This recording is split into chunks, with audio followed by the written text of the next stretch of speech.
જાફરાબાદ તાલુકાના હેમાળ ગામે ચોરીનો બનાવ બન્યો। અમરેલી જિલ્લાના જાફરાબાદ તાલુકાના હેમાળ ગામે રહેતા પ્રકાશભાઈ માધુભાઈ રાઠોડ મજૂરી કામે ખેતરમાં ગયેલ હતા ત્યારે બંધ ઘરનો લાભ લઈ તેમના મકાનમાં બપોરના આશરે 1:45 વાગ્યાના અરસામાં કોઈ અજાણ્યા શખ્સો મકાનમાં પ્રવેશી બંને રૂમના દરવાજા તોડીને બંને રૂમમાં કબાટ તોડી તેમાંથી સોના ચાંદીના દાગીના જેની કિંમત 5,31,500 તથા રોકડ રકમ 16,000 મળીને કુલ 5,47,500 રૂપિયાની ચોરી કોઈ અજાણ્યા ઈસમ કરી ગયાની ફરિયાદ નાગેશ્રી પોલીસ સ્ટેશનમાં કરાતા ચોરીનો ગુનો દાખલ કરી આગળની કાર્યવાહી નાગેશ્રી પીએસઆઈ પલાસ સાહેબ ચલાવી રહ્યા છે। પોલીસ દ્વારા ફિંગર પ્રિન્ટ અને ડોગ સ્કોડની મદદથી તપાસનો દોર શરૂ કરેલ છે।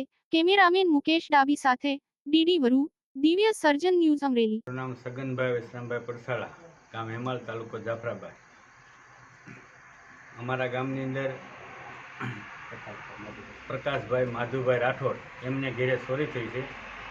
બંને કુટુંબોના દાગીના પણ ગયેલા છે।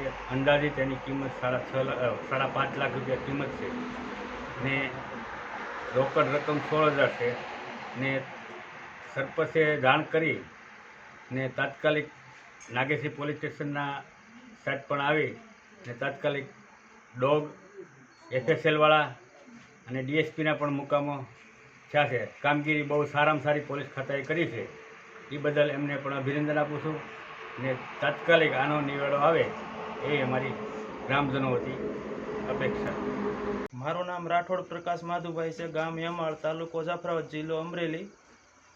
મારી ઘરે ચોરી થયેલી છે દાગીનાની 5,31,500ના દાગીના અને 16,000 થી 20,000 રોકડ રૂપિયા ને 2:15 મને ખબર પડી અને મેં સરપંચને જાણ કરી અને સરપંચે પોલીસકર્મી નાગેશ્રીને જાણ કરી અને પોલીસકર્મી બધા આવી અને એની કામગીરી સારી રીતે બજાવી છે।